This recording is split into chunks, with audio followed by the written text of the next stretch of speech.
বাড়িয়ে গেছি গা। পরবর্তীতে সে আমাকে কি করলো, পিছনে আবার আসলো দারোগা, টাকা নিয়ে যাও, ওনার লাগে পারবা না। আমি বলছি না, আমার টাকা লাগে, আমি আসি না, আপনার মামলা যত নেবেন আপনি কোনো কথা বলি না। পরে সিঙ্গিলে ঢাকা মেডিকেল গেছি গা। ঢাকা মেডিকেল যাই আর পরে ভর্তি হয়েছি। 10-15 দিন পরে আমার 17-18 জন ডাক্তারের মিল না ভোট পরে আমার অপারেশন করছে। এই দেখেন সব কাটা ছিল ঢাকা মেডিকেল করছে।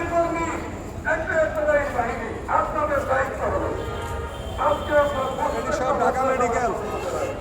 এই যে কাটা সিঁড়ি ডেকে এই যে কাইটটা করছে ঢাকা মেডিকেল, ছিদ্র করছে ঢাকা মেডিকেল লেবেডে ডাক্তার মেজর হারুন। উনি বলছে যে কাইটটা অপারেশন করবো, ছিদ্র করে পাথর বের করবে।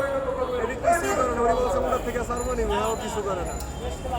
লেবেড হসপিটালে দয়া করে কে যাবেন না। আমি ঢাকা মেডিকেল ভোট দেওয়ার পরে 4 মাস আসছিলাম ভর্তি। 4 মাস ভর্তি থাকার পরে তারা ভোট বয়ে অপারেশন করছে। এখন চেষ্টা করছে কি দিলে বাঁচানোর জন্য। সব সিরিয়াল এসে অপারেশন করিয়া মেজর হারুন স্যারে। আমি চাই বাংলাদেশের মানুষ যারা লেবেডের চিকিৎসা নেবেন, বাসিন্দা নেবেন, আমার মতো না হইলো 17-18 মানুষের লগে 6-7 জন মারি হয়েছে। আমার বক্তব্যী বহুত মানুষ দয়া করে লেবেডেকে এই চিকিৎসা নেবেন না, অনুরোধ জানাচ্ছি। আর বর্তমান সরকারের কাছে বিচার চাই, সেনাপ্রধানের কাছে বিচার চাই। আমার একটি কথা বলি, আমি হাইকোর্টে মামলা করছি। মামলা করার পরে হাইকোর্ট থেকে তদন্তের জন্য কিডনি হসপিটালে পাঠাইছিল। আমার না হলো 50 বার নিছে কিডনি হসপিটালে। এই ডাক্তাররা ডাকাইছে কিডনি থেকে। একবার 6 জনে মিললে রুমের ভিতরে আমার বেরেনে ওয়াশ করছে, আমার পাগল করে আছে 2-3 ঘন্টা করে। আমি পড়াশোনা করি না কি লাগে, আমার বিয়ে তো কম বয়সে করছি কি লাগে, তোমার কি সমস্যা, এটি কি তদন্ত? 6 জনে মিলে বেরেনে ওয়াশ করছে আমার। এর পরবর্তীতে আবার কইছে লেখকে অভিযোগ দিতাম, দিছি অভিযোগ। এর পরবর্তীতে আবার বলছে যে লেখকে অভিযোগ দিতাম, দিছি। আবার কইছে রিপোর্ট দিতাম, দিছি। আমি এরকম কম মাইলে 50 বার গেছি কিডনি হসপিটালে। ওরা চাই যে মেজর হারুনের ধামাচাপা দেওয়ার জন্য, এই মামলাটা ধামাচাপা দেওয়ার জন্য। আপনি মেজর হারুনের সর্বোচ্চ কি শাস্তি চান? আমি সর্বোচ্চ চাই ওনার আইনের আইন না ফাঁসি দেওয়া হোক। উনি একটা প্রতারক। মেজর হারুন ভুয়া ডাক্তার।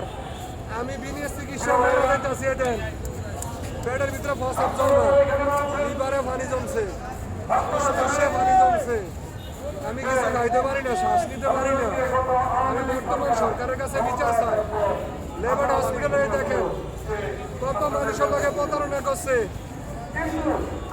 আমার মতো আর যে কোনো মানুষের কাছে এই লেবেডে চিকিৎসা নেবেন না, অন্য কোনো হসপিটালে চিকিৎসা নেবেন।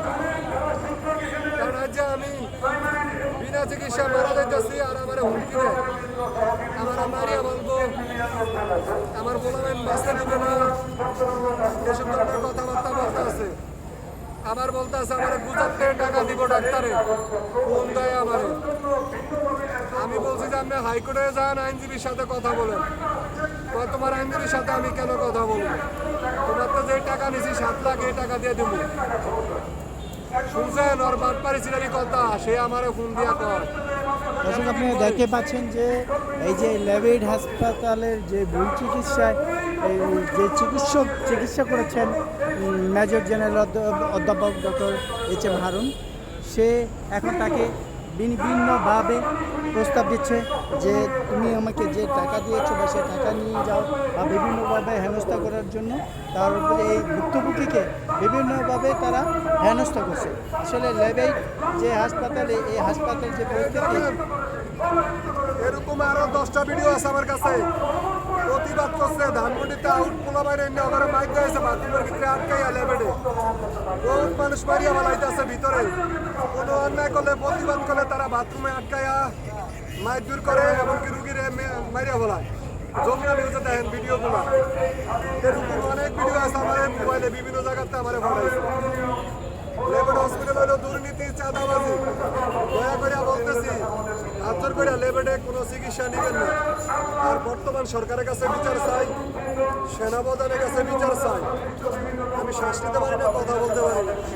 দয়া করে, আমি গরিব মানুষ, আমার দুটা ছেলে, আমি যে কোনো টাইমে মারা যাবো গিয়া।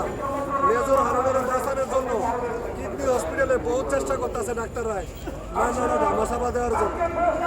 তাই অতি শীঘ্রই আমার এই হাইকোর্টের মামলাটা যেন অতি শীঘ্রই শুনানি হয়, আর এই আইনের আওতায় আনে মেজর হারুনের যেন ফাঁসি দেওয়া হয়, কঠিন সাজা হয়।